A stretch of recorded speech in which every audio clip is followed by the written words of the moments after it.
Welcome to the YouTube channel I lovingly call Working with Humans. My name is Robert Keenis, and while I think formal introductions are in order, I didn't really feel like this was the time for that. And yet it was important for me to get out a video that acknowledges what we're all going through. Please excuse the hat. Like many of you, I won't be getting the haircut I'm due for a little while. Like my wife says, pretty soon we're going to see what everyone's natural hair color is. This past week has been the first week that we have all been mandated to work from home if possible.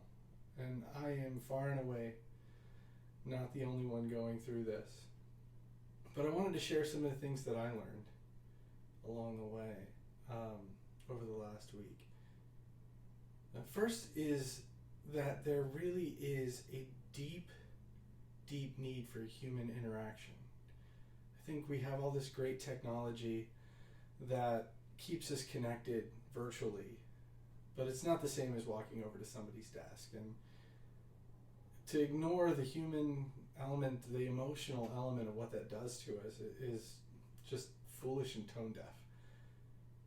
For me personally, there's been a few things that I've realized. Probably the most significant for me is recognizing that the always on element of working from home with family in the same household,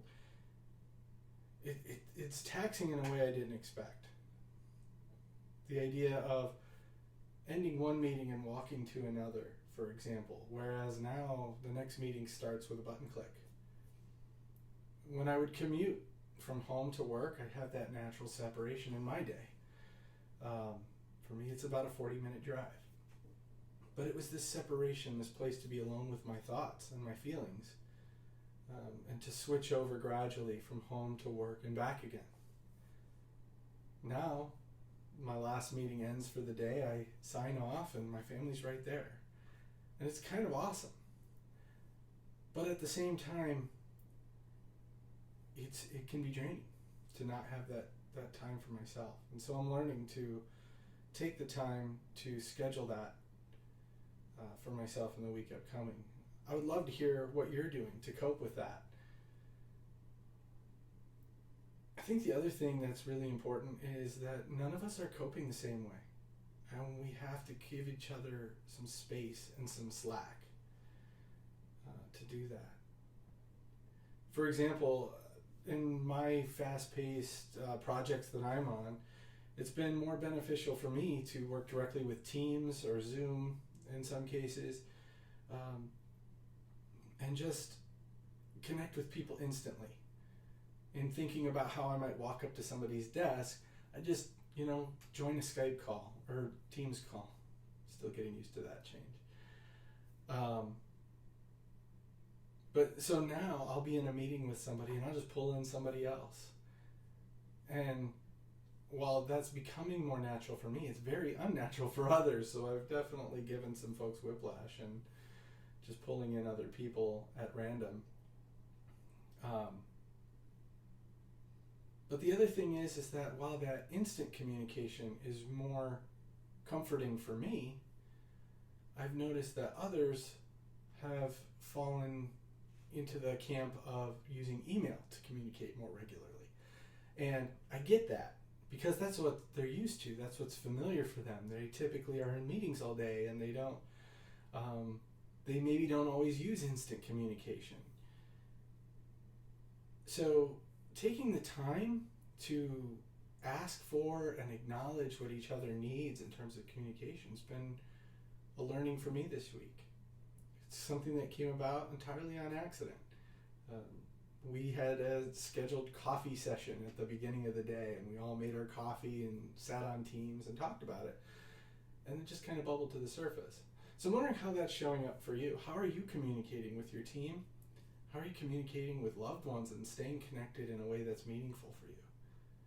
I tend to consider myself an introvert, although I'm more of an ambivert. But even I need some constant communication, some kind of connection with folks in a way that is meaningful to me. So I really am wondering how you all are connecting with others and expressing that human side of yourself. I'm also curious, how have you been able to show your humanity throughout all of this? What's been stressful for you? What's been the thing that pulls out the difficult, or that where the difficult times show up for you? But also, what are those times where you've recognized you're giving other people a break? You're giving some people the space that they need. Please do answer in the comments below. I'm really curious as to the engagement on this one, because this is my first video, much more informal than what you'll see in the future. I wrote a script, but I'm not even following it. But hey, I love connecting with people around this. I love seeing how we're all in this together in this moment, even though we're physically more separate. Again, from Working with Humans, my name is Robert Keenes. Have a great day.